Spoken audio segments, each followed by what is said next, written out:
All right, you guys both on? Yep, I'm here. Yay, hi, hello. Abram meets Seth, Seth meets Abram. Good to meet you virtually. Greetings. All right, cue the music, Abram. You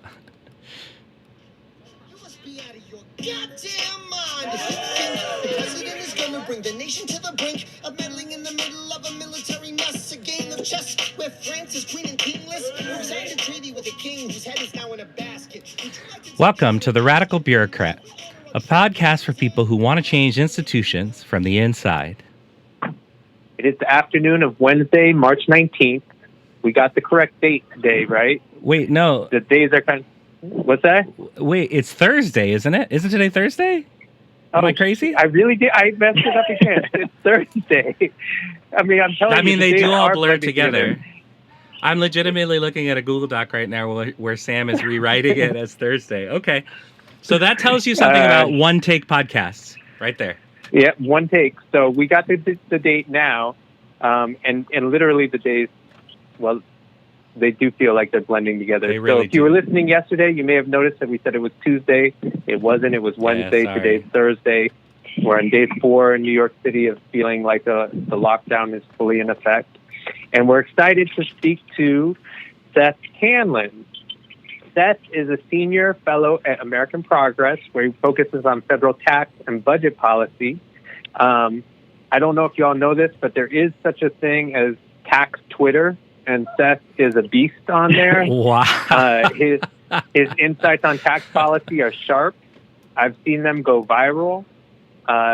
So, he's the real deal. Just a little background on Seth. Prior to rejoining American Progress, he served as a special assistant to the president for economic policy at the White House National Economic Council, where he coordinated the Obama administration's tax policy. He's also served as a senior tax counsel for the House Budget Committee, Democratic staff, under former ranking member, Representative Chris Van Hollen, and as tax counsel for Senator Debbie Stabenow, senior finance committee member, among other Capitol Hill roles. He was the director of fiscal reform during a prior stint at American Progress and an associate attorney at Kaplan and Drysdale Chartered. He's testified before Congress. His work has been cited and featured in a whole slew of different places. And he knows a lot about bureaucracy. And full disclosure, Seth and I have known each other since we lived in the same freshman dorm. Our rooming groups had a bit of a friendly rivalry. We played a lot of basketball and other things together. So it's great to talk to you, Seth. Welcome. Yeah, welcome. It's great to talk to you, Sam and Evan. Yeah. So we want to start by asking you, do you live in the District of Columbia, or you work? Yes. So you live in District of Columbia. What part? Yep. I live in Northwest DC, like up near Tenleytown American University. Okay. And how are you, and what are things like in DC right now? Things are strange in DC right now. I mean, I think everyone is... I mean, I haven't really left my house or the, immediate vicinity of my house for a while. Mm-hmm. So things are very strange. I mean, our neighborhood's very quiet. I guess we went out to the grocery store a few days ago, which was, people are there, but, keeping a distance from each other. So it's very strange. Mm-hmm. But I think everyone is, in the sort of policy think tank wonk world is, very much in kind of crisis, emergency response mode. So people are working very hard, and really focused on this crisis. And I think kind of, energized by how bad it is and how much of a response is needed that we're not getting yet. So, so everyone's sort of charged up at the same time that things are kind of surreal and quiet. And do you have kids? I do. Yeah, I have three kids, and they're 10, 8, and 4. And they go to our neighborhood school, which is closed as of I guess they went in last Friday, but they moved up officially they moved up spring break to this week. Mm-hmm. And then they're going to start distance learning next week. So we're going to see I have no idea how that's going to work, but we will see. Yeah, that's exactly the same schedule New York is on. And so what's that like in terms of, having the kids at home and you still being in this intense workspace? Pretty difficult. We're lucky. We have an au pair living with us from Argentina. So she's, we're just extremely lucky to have somebody, who's here living with us who can help take care of the kids during the day. My wife's has recently gone back to journalism, and she's at Yahoo News now. So she's kind of working around the clock too. So we're hanging in. I mean, it's definitely we're trying to do things like in the day to set aside some time for lunch and stuff where we all get together as a family. But and I don't know, it's gone pretty well so far. But I think like the cabin fever is gonna kind of accumulate. So I'm a little worried about that. Yeah, it's only day 4. Yeah, I was just commenting on exactly this. In a place like New York City, also in a place like DC in the urban core, people are really packed into spaces that aren't meant to hold so many people, so many hours of the day.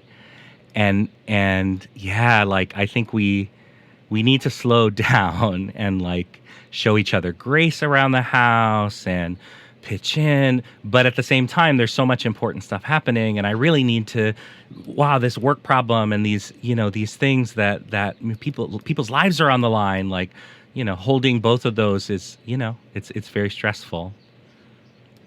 Totally. Yeah. And I the people that, we're just so lucky with our childcare situation, but the people that rely on their kids being at school, who now have to work from home. Totally different situation. And then having kids at home too. I mean, obviously you can do screen time, but you don't want to go overboard on that. So balancing that while working at the same time is like, it's just superhuman. Yeah. Yeah. Yep.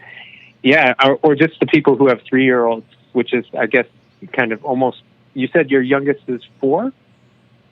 Right. Yep. Yeah. So or 2-year-olds. Getting just past that, but still that's an age where gosh, so much attention is needed. I mean, I feel fortunate, because my kids are older. They're not that old. They're 8 and 11. They still need a lot of attention. But even, my sister's son is 3 and our neighbors downstairs have a 4-year-old and like that's a whole different level of childcare. But listen, tell us a little bit about your. Let's start with this question. What's an important challenge that you, as an individual, are facing today? And this could be about maybe it is the childcare thing, or family, or maybe it's in terms of work. But what's like a challenge that you're up against today, Thursday? I think it is that things are moving, so like I work sort of adjacent to the policy making world, but not in, not working for Congress or not working in the government, so we are on one hand, so we're trying to influence, like we sort of view our role as trying to influence policymakers. I mean, a few days ago, it was like, even just a few days ago, it was like, the challenge was like, wake up policymakers. Like, this is a huge crisis, both public health and economically. And then now it's like, the Tucker Carlson thing kind of did that, I hear. Sorry, I couldn't hear. I said the Tucker Carlson thing kind of did that, didn't it? Right. Yeah, I think problematic as it was, difficult as it was to watch. I don't think I finished it, but that was kind of cited as an alarm bell. Yeah, I think that's. I do think that's right. I mean, maybe it's that Trump sees his political fate on the line, so he's all of a sudden realizing he needs to belatedly start responding. But I definitely felt a few days ago that people in Congress, the people that we talked to, didn't grasp the magnitude of the situation. Right. And now I think they are. I mean, now that you see people being laid off and just cities, shuttered, and I think that's not the problem. I think people do realize it, but still, the magnitude of what needs to be done is enormous, and so we're trying to keep up, sort of keep up with how fast things are going on Capitol Hill, and at the same time stay ahead of it. Try to stay ahead of it and try to pull policymakers in the directions they need to go. At what point did your work start to change because of this crisis? Like, I think for everybody, there's kind of a before the crisis and then during right now, and then there'll be an after. And of course, there's a lot of movement in between. But when did it start to change, and how has it changed? Like, what was work like before, and what is it like now in comparison? I mean, I think it's been like the last 2 weeks. I mean, there's definitely like people on my colleagues who are on our health team and our national security team that were, focused, that we're sort of focused on coronavirus and the public health needs. I mean, I think it's really been in the last 2 weeks that we, started seeing really an economic crisis on our hands that we need to respond to. So that's sort of when, my work changed a lot. I've been working on a report on tax enforcement. I mean, we got it out last week, but some issues that are kind of like not particularly timely, they're always important, but not particularly timely right now. It's not a great look for that paper to come out this week, right? Yeah, it was last week. Yeah. It was last week. I don't know if anybody read it, but it's okay.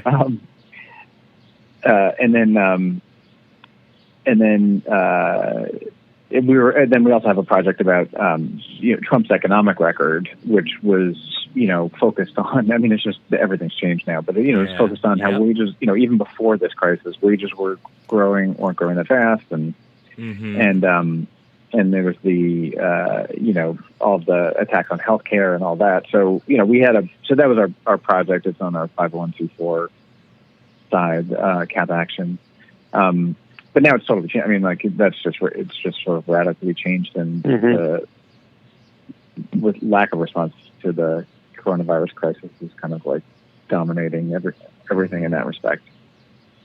So what should people know right now about what's happening in terms of as it relates to your work? And I see on Twitter today there's a lot of chatter about what the stimulus plan is going to be, how are they going to infuse money into the economy and that kind of thing. So for us laymen, what should we know?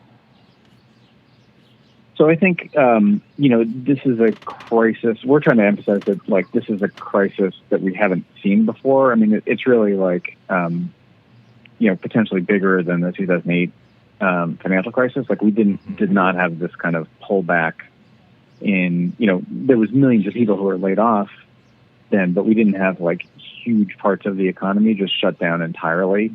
And so, I mean, I think this is not something that we've experienced in our lifetime. And so I think we are, trying to get the message out that we need a response economically. I mean, in addition to the public health crisis, and getting testing and getting ventilators and all that, that we need a response that's like commensurate to the crisis, which means like a package that's, going to have a price tag in like the trillions. And we're trying to get the word out that like, budget deficits are not the concern now. And we shouldn't be, cabining ourselves on the fiscal price tag like we did in the last crisis, which made the recovery slower.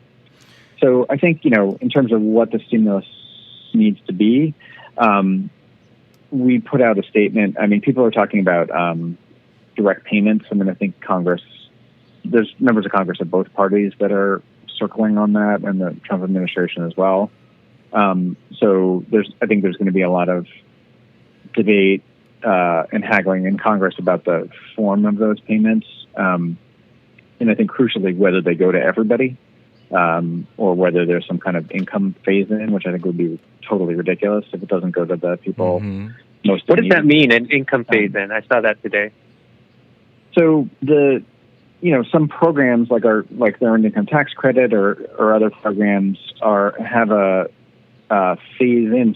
So sort of for every dollar of earnings or every dollar of income, but your benefit increases. So if your income is $5,000, it's going to be more than if your income is $0, and then it goes, it phases in up to a maximum amount of benefit. Oh, so they're actually proposing giving more money to people who make more money? Yes. Yes. I mean, so this is so the reason for that, there's a lot of rethinking of this, but the reason we have policies like that is to, in theory, to encourage or at least not discourage work. But those arguments, to the extent those arguments had any merit, they're completely out the window now. This is a crisis and people are getting laid off left and right. It's not like people need an incentive to go work.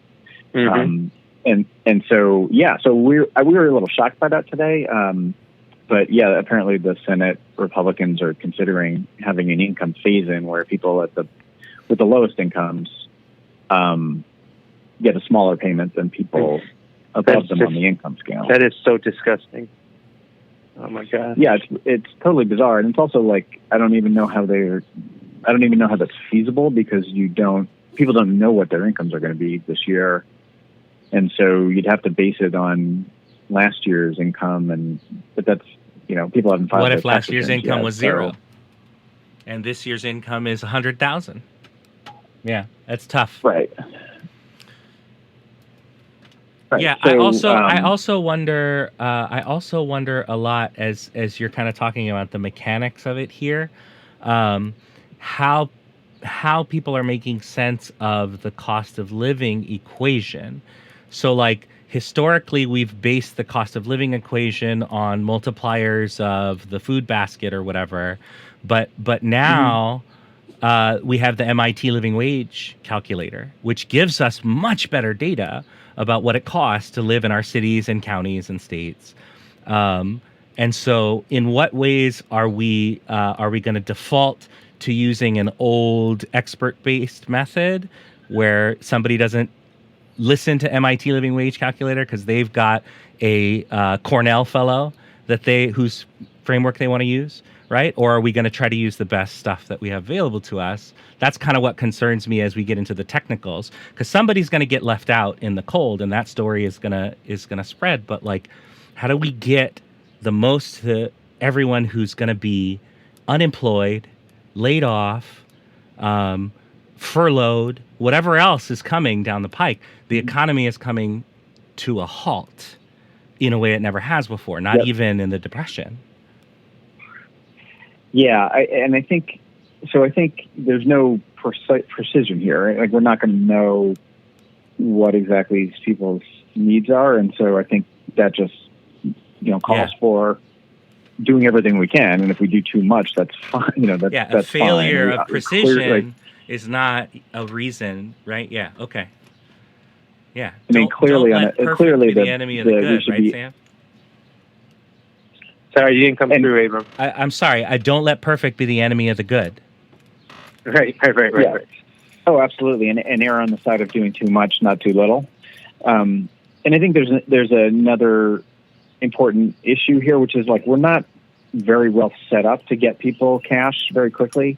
We have some programs that can. Social Security has basically makes direct deposits, mostly direct deposits, and sends some checks to all seniors and people on Social Security disability. So that's a large share of the population where we do have the sort of pipes to deliver cash to people. And then there's SNAP is another, nutrition assistance is another pipeline that we can use. But then there's a lot of people that are not on SNAP, and don't have a kind of, or who are unbanked and sort of don't have a financial channel to the directly to the government. Mm-hmm. And so I think that's a big challenge. So anyway, so there's a lot of brain power going into exactly what's the fastest way to get cash to the people that are going to be the most desperately in need of it. And I think so. Part of it is like part of it is just forbearance. We should stop payment. Student loan payments, right? Like if there's we need to stop evictions and foreclosures so that and call on landlords, and to the extent the governments can do it directly, forbear rent payments, right? So and student loan payments. So that. Go ahead, sorry. And debts. So student loan payments is one type of debt, but there's other types of debt that can also be targeted. Almost certainly some kind of housing subsidy program will be issued, right? So, and then that that benefits landowners, right? So, yeah. Additionally debts, right? Debt, yeah. I mean, credit card debt. I mean, I think to the extent the financial institutions are going to, taking advantage of the emergency response. I mean, I think there needs to be conditions on, penalties or, having a moratorium on penalties, late penalties or whatever. So, anyway, so I mean, there's a million different channels like this where the government should be pressing on private institutions and then doing what it can to just have a moratorium on payments. But part of that just pushes the problem up, right? So you're going to need a lending facility for small businesses and mid-sized businesses, so that they don't go under also. Well, and then Seth, I have two questions that you, to kind of back up from this. Like, I want to go back to something you said before, which is that the people in Congress were not taking this seriously a week ago.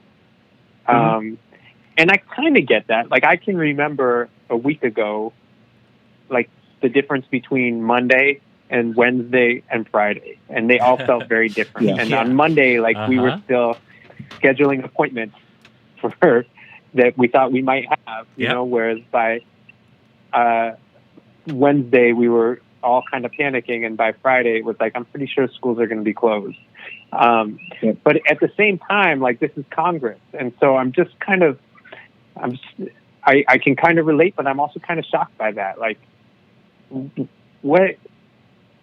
Can you just explain that to me? Like, how were they not taking it seriously? What was happening? I don't know. I mean, part human psychology. I think part of it is there's just maybe until recently in Tucker, the Tucker Carlson thing, there was a campaign of disinformation. And I think people take cues from that. A campaign of misinformation? I hadn't heard that story. Well, that's what Trump was doing. Trump calling it a hoax. I mean, he's saying this is a hoax and it's going to be fine, and we only have 15 people, and we're taking care of it, right? And I think that just that channel of Fox News and right-wing media was projecting, and even just today, the governor of Texas, just a couple hours ago, finally closed the bars and restaurants and put a limit on public gathering. But he was, it's just sort of there was kind of a spiteful attitude that we're Texans. Yeah, exactly. I mean, listen, I love it. I have so much love for Texas and the history and the people. Yeah. But that's what it is. We're Texas. We don't shut down. We're not scared. Yeah, that's what it is. Well, there've been a lot of stories too, just about how people in red states or who are Republicans have a completely different lens on this, right? And we've seen that during the Obama presidency, the difference between the left and the right and how they perceive reality and what's happening now. And it has so much to do with who we trust and what media we watch. Right. Yeah. So I guess that makes sense. But I also just wanted to ask you, Seth, I've been starting to think a lot about the historical parallel to the Great Depression. in terms of what we're going to see and what the response is. Oh boy! And I wonder. Pack the wagon. Okay. Calm down, everyone. Take a breath. Take a breath. It's okay. We're going to be okay. I wonder if you're thinking of things in those terms, and if you feel like there are lessons from there, or if that's not really a good place to look to compare to today. I mean, I think it is a good place to look in terms of like what could happen. I mean, I think that I mean, in many ways it's in many ways it's worse. Like we didn't have such a sudden shutdown. I mean, in the Depression, I think unemployment levels hit 20 or 25%. So we might not get to that level, but in terms of the speed that this is happening, it's much faster than anything we've seen before. So I guess I'm a little optimistic that we've the whole policy making and economics community has a better handle on how to respond to something like this. And I think they did, it's like even in 2008, 2009, lots of mistakes, but they did prevent, we didn't go into a Great Depression. And that was, with a lot of resistance to doing anything. But, we pulled through in a highly, highly imperfect way, but, pulled through. And then, so this, I think, I don't know, I think you also have a coming together of across party lines a little bit out of convenience, because I think Democrats and progressives get it, and it's we're just sort of by nature going to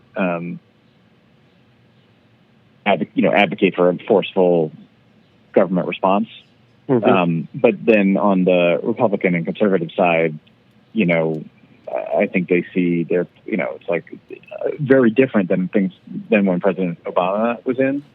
But now they see their political interests being aligned with doing something so that we don't have a sharp collapse in an election year. Right. Yeah. Yeah.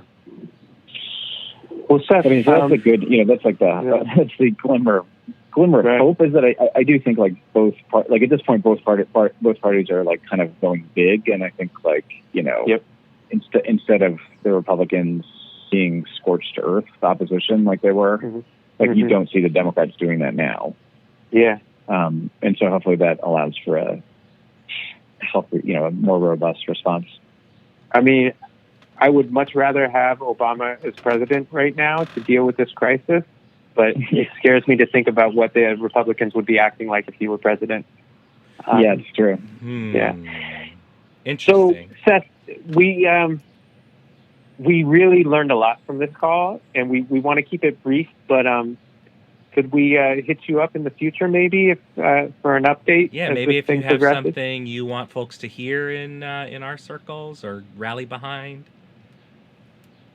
Yeah, absolutely. I mean, I think in the next, going forward, I think the next phase of, they're talking about this phase 3 response, which is, phase 2 was the bill they passed last night, I guess it was, the night before about, they had paid leave and unemployment insurance and a bunch of other things. Now, phase 3 is, I think, is the really big economic recovery response, and I think just the most important thing is getting cash through every possible channel to the people who need it most. Because it's not hard, it's not easy, and it's the type of thing that the Republicans are going to resist. So I think, also we need consumption. The idea of we need consumption in an economy. Right. If we starve ourselves of cash and consumption now, we will regret it. We will regret it. Yeah, absolutely. And if you're focused on business failures, you need to put money in the pockets of consumers. Yep. Yeah. While you're also, spending who on are business. also business owners, right? Self-employed consumers, right? Who probably won't get credit in whatever thing, right? Because that's how self-employment always works in America. So yeah, it's a complicated mess, but at least we know we've got some time working from home to figure it out. Listen, Seth, we're glad you're working on it, and we I'm want so to glad, ask you. Seth. Thank you. Yeah. The last thing we like to ask our guests right now is just what's one thing that's bringing you a sense of calm in the midst of all this? I mean, I think it's like, it's kind of nice to be home with family, I think, I mean, and then also just like, it's a, I'm kind of prompted to do video chats with like my brother and my mom and others, and to get in touch with old college friends, so yeah. I think that's kind of like, it sort of jolted us out of our inertia where we kind of just like are, just in the routine and don't reach out to people. So yeah, for sure. All right. Well, he's Seth Hanlon at Seth Hanlon. Seth, I will continue to be in touch with you, and maybe we'll have you on again. And if there's anything else that we should look for, like Abram was saying, is there any, other than your Twitter handle, is there any place that people should look for your work? I mean, I think the American Progress website. So it's just AmericanProgress.org, and there's a coronavirus tag, and it has all of the different work that our organizations are doing, from healthcare to the national security aspects to the anti-poverty aspects, and so there's just a whole lot of work and resources there. So people can check that out. That's great. All right, you're doing good work. Thanks so much, Seth. We're glad you're working on it. And all right, take care and take care of your family. Okay, you too. Okay. Great talking. Thanks, Sam. Bye. Abram, bye.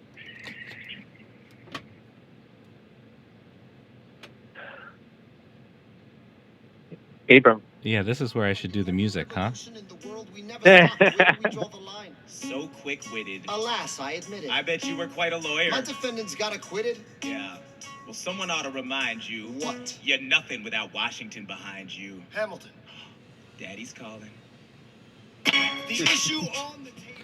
All right. So let's Hamilton. Yeah. So you got the rights to that song, right, Abram? No, I most certainly did not.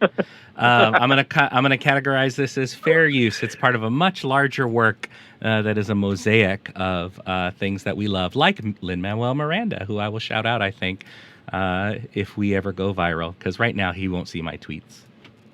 Right. All right, let's end like good radicals. Abram. Yeah, so let's end like good radicals. I was just going to say that. What's one thing, Sam, that you learned? What's one thing, Sam, that you learned today that you can use to create a more just and equitable world? Well, I'm a little smarter for having talked to Seth and learned about this stuff. I mean, we went from the personal to the weeds to the historical. So there was a lot going on in that call. The thing that blew me away, I will never cease to be amazed by, I just hate to say it, but just some of the right-wing economic policy. And so when he said that that what people are floating is, I forget even the term for it, but phasing in these whatever the cash. Mm-hmm. Yeah. Can't speak right so now. A sliding scale, like some kind of sliding scale with a cap. Yeah. Yeah, because it should be the opposite, right? It should be the less you have, the more we're going to give you at this point. Because people are going to starve to death and not be able to pay their bills and be out on the street. A universal basic income, a basic cost of living. According to the MIT wage calculator, it's not that hard. Like, just give people what they need to survive so that they don't have to fight each other for their bread, and then let them figure out what they want to work on. Gosh, people are brilliant and creative. Let them figure it out. Don't feel like you have to force them to the plow in order to keep them working. Yeah. So I just hope we get to something like that. Is there anything else you learned today, Abram, that you can use to create a more just and equitable world? A few different things, but the thing I'm really sitting with, and the thing that I'm trying to just hold in my mind as much as possible, is that we really need to legitimize people being at home with their children and accomplishing what they can.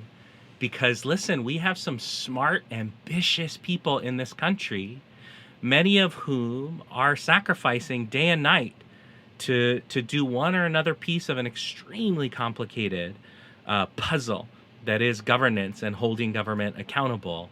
And like, you know, I loved what he said about having lunch with the family every day. Mm-hmm.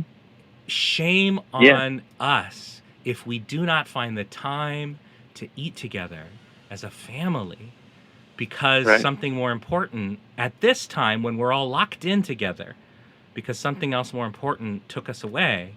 What, you know, I don't know what that means, and sometimes I don't want to have lunch with Lisa because she hurt my feelings or I hurt hers or whatever. But so like also you need to get your space, and you know what? Not everybody has anybody living with them. Some people are in isolation right now, true isolation, and they're going through it. You know, I wonder a lot about people who had just had a transition in relationships. You know, kids who had just transitioned from living with mom to living with dad, and we're gonna go back and forth, but now are stuck, right? Or vice versa, right? Like so many families are just having to like hold their breath and wait to hear what's going to happen. And some of them are already hearing what's happening, right? Already getting laid off, already getting, you know, told not to show up. You know, people are having to tell their daycares like we did today, no, we're not going to hold our spot because we think this is going to be months.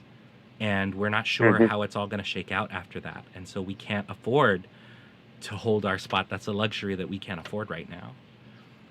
So, you know, this is going to have such ripple effects. Refinance your home loans, everyone. Go do it. Because this is going to be a doozy. All right. I just want to say that I said this to Naima yesterday. We were talking, and she put the word therapeutic on our sessions here, our podcast sessions. I'm just glad to have this space, like, I agree, every day, as heavy as it is, just to mentally process. You know, so I'm really, really glad we're doing this. I couldn't for as long as we more. Have the bandwidth to do it. So. Let's end by being good bureaucrats. The views expressed here are our personal opinions and do not reflect the official or unofficial position of any government agency, policy, party, leader, or really anyone besides the two of us, and maybe you, but maybe not.